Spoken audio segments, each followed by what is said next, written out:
So anyway, so we talked about building a brand with our past guests, but what about establishing a successful online presence, which is today's really like that's where you sell everything. Yeah. Our next guest is Calvin Correli. He's the founder and CEO of Simplero. Hello, Calvin. How are you? Hi, Calvin. I'm great. So good to be here with you guys. Yeah, good Thanks to for see doing you. this. See, most deals nowadays start online.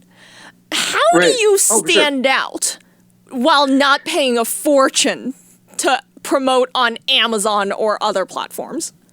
Right. Yeah. Well, I mean, that leads us kind of back to the conversation you guys just had, right? Where it's about knowing who we are as a brand. It's about standing out as a brand. It's about standing for something, right? That's what makes you compelling to people. Yeah, so tell us, what are some obstacles that we face when we're starting a brand? Like, let's say I'm starting a brand from zero right now, right? And I wanna get the attention of, potential customers, potential investors, et cetera. What are some of the common obstacles that you see?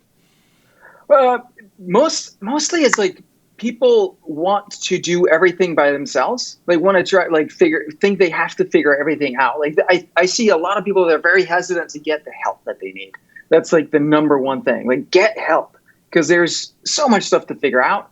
And I teach a concept called who, not how. Right? You want to find out who knows this, who's already done this, who can help me do this, instead of trying to figure out how to do this myself. Yeah, and speaking of that, so sometimes finding out the who is tough though, right? They cost money. People who are experts tend to command large fees. How do you know? There are charlatans out there. They're like, I can solve all your problems. And then 2 months later, you're like, oh no, you're full of shit. I paid 2 months of retainer and I got nothing done, Calvin. No, absolutely. Yeah, that does happen. So one of the things that I've started doing is actually hire two of the same person for each job, right? So I need a design job done. I just hired 2 designers. Find them. You can find them like on Upwork or Guru or something like that online.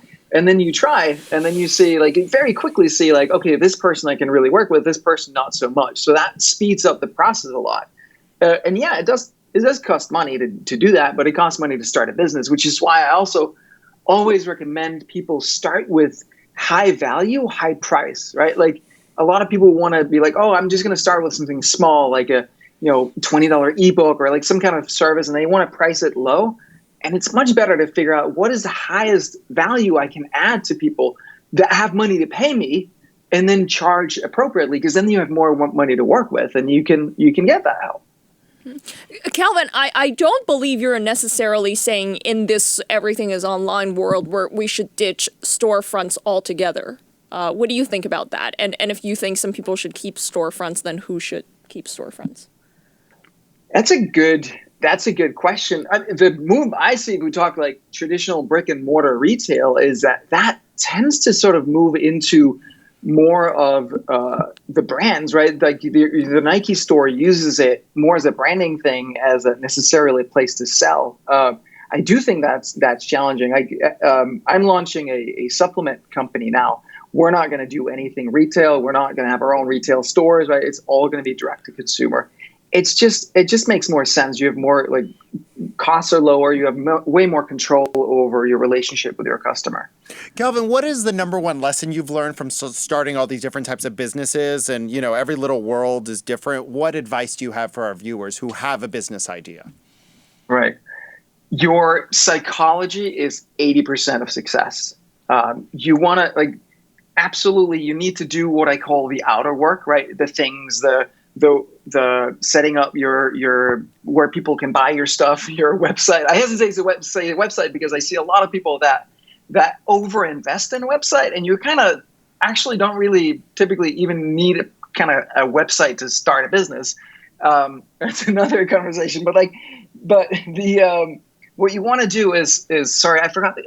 Psychology. So the outer work is important, right? You need to build these structures, have a way to, deliver your service and get paid and all that stuff. But the inner work of who do I have to become in order to be a successful entrepreneur, right? There is that journey, that inner growth journey, which is really the number one thing that determines your success. Then, Calvin, in that case, when do you start that inner work? Because once you start building something, whatever you're building, you're out of time.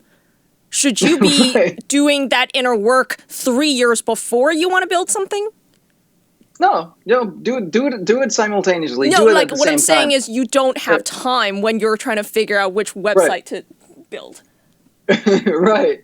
You have to make time. You have to make time for that inner work as well, because that is the thing. It's kind of like, if you're always busy doing like low level tasks, then you're not going to have time to work on these higher level strategic things that you need to do for your business. So you have to find the time to do the strategic work. You have to find the time to do the inner work as well.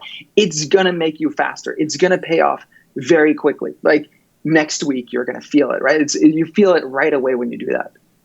Well, Calvin, thanks for the information. Has anyone ever told you look like Joel McHale? Yeah. Have not heard that one. No. But thank Do you. a little bit. He does. You're probably not like 6'7", but anyway, thank you so much for your time. Beautiful camera there, by Yeah, the way. beautiful Yeah. background. Yeah. Thank you guys. You're awesome. Thank you. Absolutely. Keep All in right, touch. Have a good one. So, starting a business isn't easy. Of course not. It's always very No, starting much. anything. I mean, breaking a habit is hard, never mind starting a business. Yeah. Like I've been trying to do more planks and push-ups. It's not easy during this pandemic. Yeah, there's not a lot there. Right now I'm still the Pillsbury Doughboy. But anyway, that shirt is covering it.